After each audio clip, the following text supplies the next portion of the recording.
Hey, what's up everybody? I'd like to welcome you to another JUCE tutorial. And in this tutorial, we're going to talk about how we're going to be able to connect our visual objects that the user sees on the user interface, so things like sliders and buttons, to the actual data that happens underneath in our plugin processor. So if you're not sure what I'm talking about, be sure to check out my previous tutorial where I talk about basic plugin architecture. And I'm going to break this tutorial down into two parts. In this first part, we're going to be talking about the processor side. And so as I was saying before, we have pieces of data that that are parameters that we want the user to be able to control. So if we have a DSP algorithm that let's say that is a delay, and that we want to have something where we're going to be able to turn up and down the amount of delay, then we're going to have two pieces of that component. We're going to have the visual piece, which is going to be some sort of dial or some sort of slider. Then we're going to have the actual piece of data, which is going to be some sort of number that's going to live in the processor that we're going to be able to control with the slider. So there are a few ways that this can actually be done, and the way that I'm going to show you is not the easiest way, but it is what I think is the best way. And this is using a class called the AudioProcessorValueTreeState. So there are a few aspects of this that are a little bit more towards the intermediate level of C++. And if you don't understand what's happening, just follow along and also reference some of the parts that you don't understand. And I promise that once you do this over time, things will start to make sense.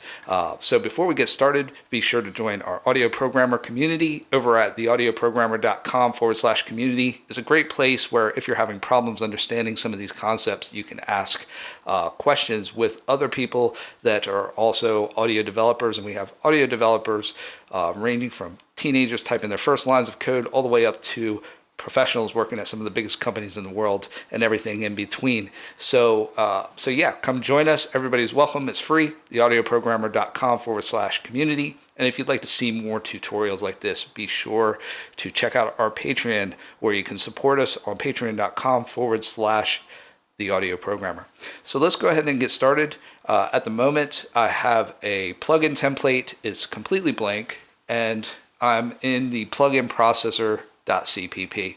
So I'm going to go to the header file, and now what I'm going to do is I'm going to open up my web browser, and I'm just going to go to the JUCE API, and I can give you the link to that below. And so I like to show people exactly where I'm getting these methods and these things from.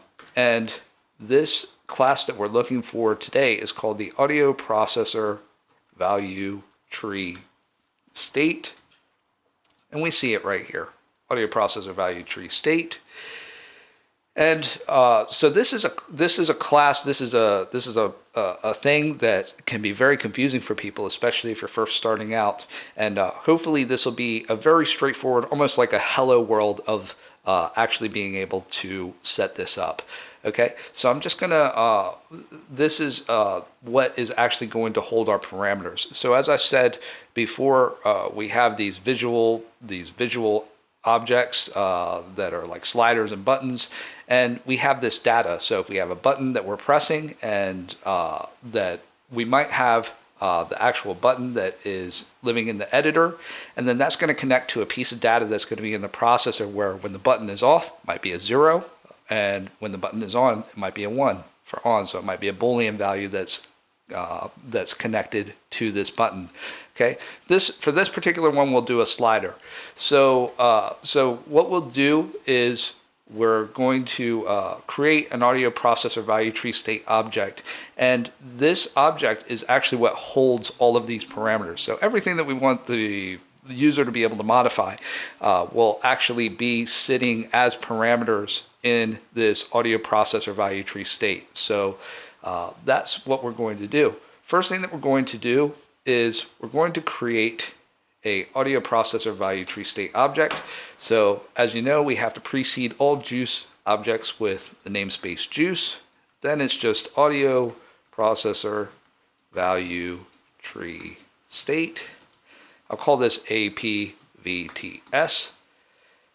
And so now we've created our object. Now if we go back to our documentation, what we will see is if we scroll down here to our constructors, we'll see that there are two different types of constructors that we can actually call. Actually, there's one, because this one says this constructor is discouraged and will be deprecated in a future version of JUCE. Use the other one. So there's only one real constructor. So what that means is that on initialization, when we initialize this AudioProcessorValueTreeState object, that we actually have to give it these arguments, okay? So because of that, we'll have to use an initializer list to actually be able to do that. And I'll show you how to do that in just a moment. I'm going to call your attention to the arguments that we need to give it. So the first one is an audio processor object, and it says processor to connect to. So if we take a look at our plugin processor class, we see that test audio processor, which is our plugin processor, inherits from JUCE audio processor. So test audio processor is a JUCE audio processor. So that's the argument that we're going to put in for this first parameter. We're not going to worry about an undo manager for this tutorial. Then we have this const identifier and value tree type. So this is just a string that we can give, where we can give the actual value tree a name, and we'll just call this something like parameters. And then we have this last one, which is called parameter layout. And this is the part that actually confuses a lot of people. And it can be quite confusing if you've never seen this yourself being done before. So if we just open this in a new tab, then what we will see is that it says a class to contain a set of ranged audio parameters and audio processor parameter groups containing ranged audio parameters. So that sounds like a mouthful. It sounds quite complicated, but really all it means is, as I said before, the plugin is going to have some sort of parameters, some sort of things you can turn off, turn on, and some things where you can control the range of them, and that this parameter layout actually just holds the list of those things and tells it what the name of those parameters are and what the ranges of those are. So that's all that this is. And what we need to do is we're going to create a method where we're actually going to return a vector of our parameters. Okay, so it's actually just going to return this vector that's going to contain all of our parameters. And if you're not familiar with a vector, it holds, it's basically a container that will hold what you tell it to. In this case, our parameters. So the first thing that we're going to do, or second thing, we've already created our audio processor value tree state object, is we're going to create a function, and the return type of this function is going to be a JUCE audio processor value tree state, and then parameter layout.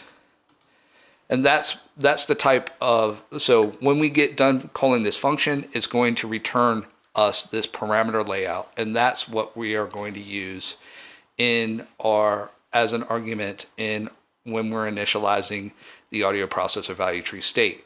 So basically what we're saying is we want it to connect to this processor. We don't want to worry about an undo manager. The name of the this value tree is going to be called parameters, and here's a list of the parameters that we want you to control. So that's all it is. So this function, a great name for it might be something like create parameters. And so we're going to declare it here, and now we're going to go to our CPP, and we are going to actually give it its implement it here. So we got JUCE audio processor value tree state parameter layout, and then we need to name the class that we're in, so which is test audio processor. I'll just copy it here to save us a bit of time. And then we called it create parameters. Okay. And now we have our function here. And oh, I think I spelled this wrong. Parameters. Let me make sure I've got parameters. So there we are. And now what we need to do, we know that, so as I was saying to you before, that what we need to do is we're going to create a vector, which is going to be a, that's going to return this object type called a parameter layout at the very end. And so I'm going to show you how to do this. So this is going to be a stud vector. And this is going to be a vector of stud unique pointers of, and this gets a little bit complicated. So I believe it's ranged audio parameters. And we will just call this vector params.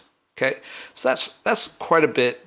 That's quite a bit to unload if you're first starting out. But if you're not sure what's happening there, just copy what I see there, and be sure to look up the reference for these. I'll actually put some links below so you can check them out on what these actually are.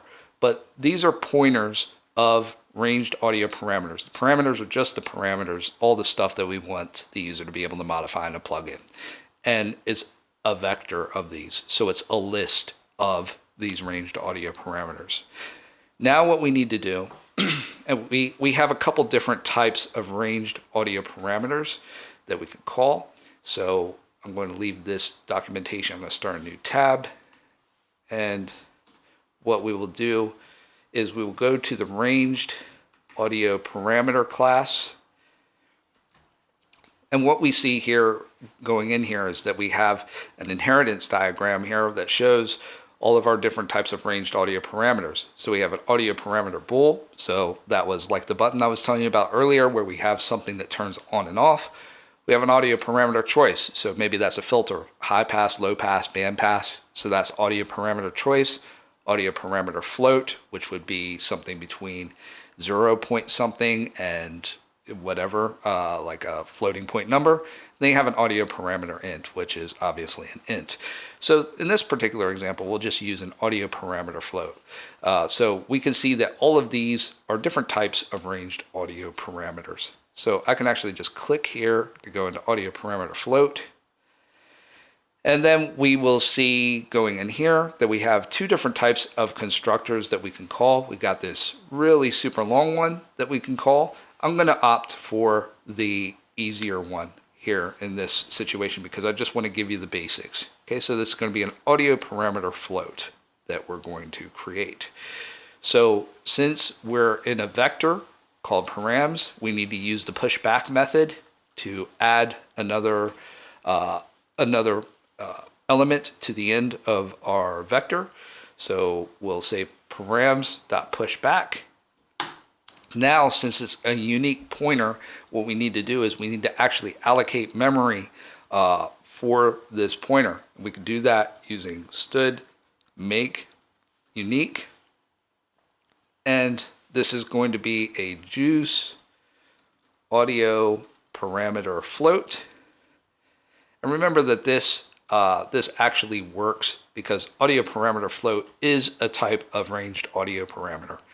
And in here, we're going to put our arguments. So that's the initialization arguments. So I'm just going to copy these here. The thing that's kind of a pain about doing a pointer is that you have to actually kind of copy and paste these in. It won't auto-complete them for you. So the first thing is the parameter ID. So the parameter ID is a string that we will be able to, anytime that we want to go back and grab this parameter, this is the name that we're going to refer to.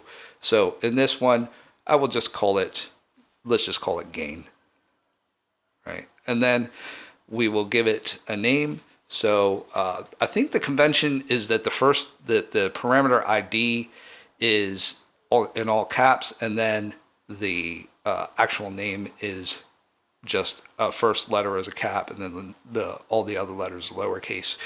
So this is what you'll actually see in a DAW when you actually open up the plugin in a DAW. It'll be called gain like this. Now we want to just give it a minimum value. We'll just keep it simple and we'll say that we want it to be 0.0. And then I will put an F there just to make sure that it stays as a float. Okay. Make sure that it's not a 0 like that. Okay. Because that's an int. Okay. We don't want it to be an int. We want it to be a float. And that sounds like a very small difference, but when you're actually doing DSP and things like that, that actually makes a big difference. Okay. So, because it will cast things to, it'll sometimes cast what you think is a float back to an int. That's not what you want. Now we got a max value, and we'll just make the max value 1. And let's say that we want a default value. So this is the value that it starts off at. And I will just make that 0.5. Okay. So we'll just make one parameter for this one. And now what we want to do is we want to return this vector. So the way that we would do this is return params.begin, params.end, like that. Okay, and that will give us our parameter layout. So now that is fine. And now what we want to do is we see that we're getting an error here. And so you will see this if you haven't initialized something correctly. And I'll show you this very quickly. So sometimes you'll see an error that says something like constructor for test audio processor must explicitly initialize the member APVTS, which does not have a default constructor. Okay, sounds like a lot, but let's break down what that actually means. Okay, so must explicitly initialize the member APVTS. Okay, APVTS is our audio processor value tree state object that we've created. Okay, and what's it saying that the problem is? It's saying that the problem is that it does not have a default constructor. Default constructor means that when we go back to audio processor value tree state and we look in our documentation, we don't see a constructor that doesn't have any arguments, right? So what it's saying is that in order to initialize this, we need to give it some arguments. We need to tell it, we need to give it these arguments in order to actually do that. And so that's what we're going to do here. So the way to do this is using what's called an initializer list. And an initializer list is what's been, it's already been started for us. So basically what that means is that when this constructor calls, before it goes into the body, it's going to initialize any objects that we put in here. So sometimes you have to use an initializer list to actually initialize these objects before it calls into the body of the constructor. You can't actually initialize it in the body of the constructor. So what we're going to do here, and this can be a little bit confusing because you have some macros here that are, and some kind of conditionals that are being called that I'm not going to get into, but so it could be a little bit difficult to discern, okay, where do I actually need to put this? But it's just at the end of this little parentheses right here. Okay, and so I will just do that, and it's a comma, not a semicolon. And here I will say APVTS, and then I need to use this constructor, which is the processor. So this is a reference to the processor that we want to connect to. Okay, and the processor that we want to connect to is the processor that we're in right now. So we can use the keyword this, okay, which is actually a pointer to our this instantiation of the class that we're in right now. So what we need to do is we actually need to dereference the pointer using the star operator here. Okay, so that's how we dereference that pointer. And now we have a pointer to an undo manager to use. We're not using an undo manager, so we could just make this null pointer. Then, as we said before, we have this identifier type, which is essentially a string that we're going to call the value tree, and I'll just call this parameters.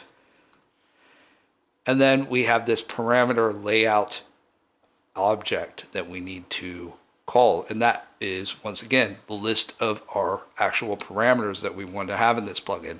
And this is where I can call create parameters. And I can do that because create parameters, the method, actually returns a parameter layout object. Okay, so that's how That's why that works. And what I could do is I could try to build here, just make sure that this actually all works properly. And as I was saying before, if you're having problems or issues getting this to work properly, be sure to check out our community over at theaudioprogrammer.com/community. And if you like tutorials like this, be sure to check out our Patreon on patreon.com/theaudioprogrammer. So here we are, we're linking, and we see this build has succeeded. So we don't see anything at the moment. So it says build succeeded. This error isn't actually an error. And I'll prove it again by just hitting that. It says build succeeded. So that's erroneous. And when you build a plugin, you'll see that you actually don't see anything. Okay, nothing actually happens. Okay, that's because we need to open up the plugin in the host. And I'll show you how to do that in a future tutorial. So that's really it for this tutorial. And I'm going to go over the actual editor side and how to connect the editor to what we've just created in the audio processor with the audio processor value tree state. And I'm going to do that in the next tutorial. Be sure to like and subscribe if you found this tutorial helpful, and I'll see you next time.